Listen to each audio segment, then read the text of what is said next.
আসসালামু আলাইকুম ওরহমতুল্লাহ। মুসলিমের সময়ের প্রিয় দর্শকবৃন্দ, আশা করি আল্লাহর অশেষ রহমতে সকলে ভালো আছেন। আমি মোহাম্মদুল্লাহ সাগর আজ আপনাদের কাছে উপস্থাপন করব ইসলামের ইতিহাস, সংস্কৃতি ও রাজনীতি ও অর্থনীতি বিষয়ভিত্তিক ধারাবাহিক আলোচনা, বিশেষ পাঠ পর্ব 12। আজকের আলোচ্য পাঠ 2 ও 3। আলোচ্য অধ্যায় ইসলামী রাজনীতি, অর্থনীতি ও শাসন ব্যবস্থা। আলোচ্য বিষয় ইসলামী শাসন ব্যবস্থা।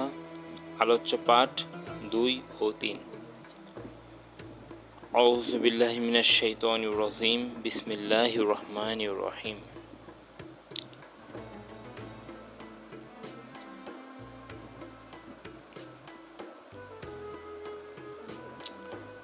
গত পর্বে আমরা হযরত আবু বকর রাদিয়াল্লাহু তাআলা আনহুর শাসন ব্যবস্থা সম্পর্কে জেনেছি। ইসলামী শাসন ব্যবস্থার মূল ভিত্তি ও নীতিমালা সম্পর্কে জেনেছি। পর্ব 1-এ আমরা তাত্ত্বিক ভিত্তি দেখেছি। আজ দেখব ইসলামী শাসনের সোনালী যুগ। খোলাফায়ে রাশিদিনের 632 থেকে 661 খ্রিস্টাব্দ। এরা রাসূল সাল্লাল্লাহু আলাইহি সাল্লামের সাহাবী, যারা শরিয়া অনুসারে শাসন করেছেন। প্রথম খলিফা হযরত আবু বকর সিদ্দিক রাদিয়াল্লাহু তাআলা আনহু 332 থেকে 334 খ্রিস্টাব্দ। তার নির্বাচনের প্রক্রিয়া সাকিফা বানি সাইদায় শুরার মাধ্যমে নির্বাচিত হন তিনি। তার সময়ের চ্যালেঞ্জ: রিদ্দা যুদ্ধ, কুরআন সংকলন, শাসনের বৈশিষ্ট্য। তার শাসনের বৈশিষ্ট্য ছিল সরল জীবনযাপন, জনকল্যাণ। তিনি বলেছিলেন, যদি আমি সঠিক পথে থাকি তাহলে আমাকে সাহায্য করো, ভুল হলে সংশোধন করো। রেফারেন্স: তাবাকাত ইবনে সাদ, আল বিদায়া ওয়ান নিহায়া। দ্বিতীয় খলিফা হযরত ওমর ফারুক রাদিয়াল্লাহু তাআলা আনহু 634 থেকে 644 খ্রিস্টাব্দ। বিশাল সম্প্রসারণ করেছিলেন তিনি তার ইসলামী খেলাফতের সময়। সিরিয়া, ইরাক, মিশর, পারস্য জয় করেছিলেন। তার প্রশাসনের সংস্কার ছিল প্রদেশে বিভক্তকরণ, উইলিয়াত, বাইতুল মাল, রাষ্ট্রীয় কোষাগার প্রতিষ্ঠা, পুলিশ ব্যবস্থা, জনগণনা, হিজরি ক্যালেন্ডার। কল্যাণমূলক তার রাষ্ট্রের কাজ ছিল দরিদ্রদের জন্য ভাতা, বৃদ্ধ ভাতা।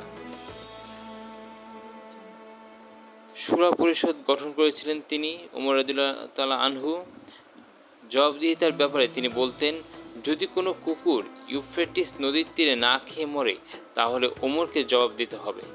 রেফারেন্স: তারিখুল খুলাফা সুয়ুতি, ওমর ইবনুল খাত্তাবের জীবনী। তার নেতৃত্বে নির্বাচন হয়েছিল শুরা ও বায়াতের মাধ্যমে, জনসমর্থনে। তার জীবনের সরলতা: শাসকরা সাধারণ জীবনযাপন করতেন। ন্যায় বিচার, মুসলিম ও অমুসলিম সবার জন্য সমান আইন ছিল। দাওয়ার কাজ: শাসনের সাথে ইসলাম প্রচার করা হতো।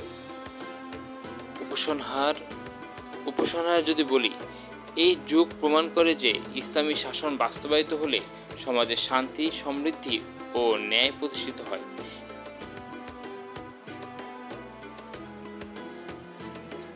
রেফারেন্স: খোলাফায়ে রাশিদিনের ইতিহাস, ইবনে কাসির, তাবারি। পাঠ 3। খোলাফায়ে রাশিদিনের অবশিষ্ট অংশ, সামগ্রিক বৈশিষ্ট্য ও আধুনিক প্রাসঙ্গিকতা নিয়ে আলোচনা করব। আজকের এই পর্বে আমরা উসমান ও আলী রাদিয়াল্লাহু তাআলা আনহুর শাসন এবং ইসলামী শাসনের সামগ্রিক বৈশিষ্ট্য আলোচনা করব। শেষে দেখব বর্তমান যুগের প্রাসঙ্গিকতা। তৃতীয় খলিফা হযরত উসমান গনি রাদিয়াল্লাহু তাআলা আনহু 644 থেকে 656 খ্রিস্টাব্দ। কুরআনের একীভূত সংস্করণ মুসহাফ প্রচার করেছিলেন তিনি। নৌবাহিনী গঠন করেছিলেন, সম্প্রসারণ করেছিলেন অব্যাহত। সমালোচনা সত্ত্বেও শুরা ও ন্যায়ের প্রতি অঙ্গীকার ছিলেন তিনি। চতুর্থ খলিফা হযরত আলী ইবনে আবি তালিব রাদিয়াল্লাহু তাআলা আনহু 656 থেকে 661 খ্রিস্টাব্দ। ফিতনার যুগে ন্যায় বিচার রক্ষা করা ছিল তার প্রধান লক্ষ্য। নাহজুল বালাগা প্রশাসনিক নীতির অমূল্য গ্রন্থ তিনি রচনা করেছিলেন। জবাবদিহিতা ও সমতা বজায় রেখেছিলেন। ইসলামী শাসনের সামগ্রিক বৈশিষ্ট্য নিয়ে আলোচনা করে বলি, বায়াত ও নির্বাচন বিষয়ে শাসক জনগণের সম্মতিতে নির্বাচিত আহলুল হক ওয়াল আকদ। শুরা পরিষদ সিদ্ধান্ত গ্রহণের পরামর্শ দিত। জবাবদিহিতা, শাসক আল্লাহ ও জনগণের কাছে জবাবদিহি করত। কল্যাণমূলক রাষ্ট্র, অর্থনৈতিক সমতা, জাকাত, ওয়াকফ, দরিদ্র ভাতা, ধর্মীয় সহনশীলতা, অমুসলিমদের জন্য জিজিয়া দিয়ে নিরাপত্তা বা ধর্মীয় স্বাধীনতা দেওয়া ছিল। প্রশাসনিক দক্ষতা, বিচার বিভাগ, স্বাধীন প্রাদেশিক শাসন। আধুনিক প্রাসঙ্গিকতা, বর্তমানে গণতন্ত্র, মানবাধিকার ও শুভ শাসনের কথা বলা হয়। ইসলামী শাসন এগুলোর চেয়ে উন্নত কাঠামো দেয়, কারণ এতে আল্লাহর আইন সর্বোচ্চ। আজকের মুসলিম দেশগুলোতে শরিয়ার আংশিক বাস্তবায়ন দেখলে বোঝা যায় পূর্ণ ইসলামী শাসন কতটা প্রয়োজন। তবে এটি জোর করে নয়, উম্মার ঐক্য ও দাওয়ার মাধ্যমে প্রতিষ্ঠিত হবে। সবশেষে বলা যায়, খোলাফায়ে রাশিদিন আমাদের জন্য আদর্শ। আল্লাহ আমাদেরকে এই নীতি অনুসরণের তৌফিক দিন।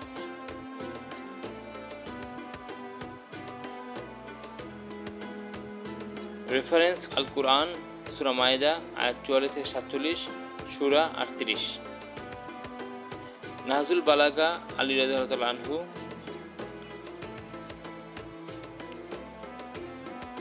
ইনশাআল্লাহ আমরা আগামী পর্বে, অর্থাৎ শেষ পর্বে, এই বিষয়ের শেষ পর্বে আরও বিস্তারিত আলোচনা করব ইনশাআল্লাহ। সকলে দোয়া করবেন। আলহামদুলিল্লাহ, আজ আমরা ইসলামের ইতিহাস, সংস্কৃতি ও রাজনীতি বিষয়ভিত্তিক ধারাবাহিক আলোচনায় বিশেষ পাঠ পর্ব 12। আজকের আলোচ্য অধ্যায় ইসলামী রাজনীতি, অর্থনীতি ও শাসন ব্যবস্থা। আলোচ্য বিষয় ইসলামী শাসন ব্যবস্থা, পাঠ 2 ও 3 আপনাদের কাছে উপস্থাপন করলাম। আল্লাহ তাআলা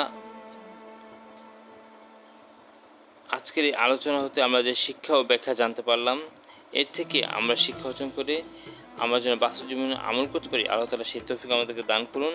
দিনের পথে চলার তৌফিক দান করুন, আমিন। যতকাল ও খয়রান।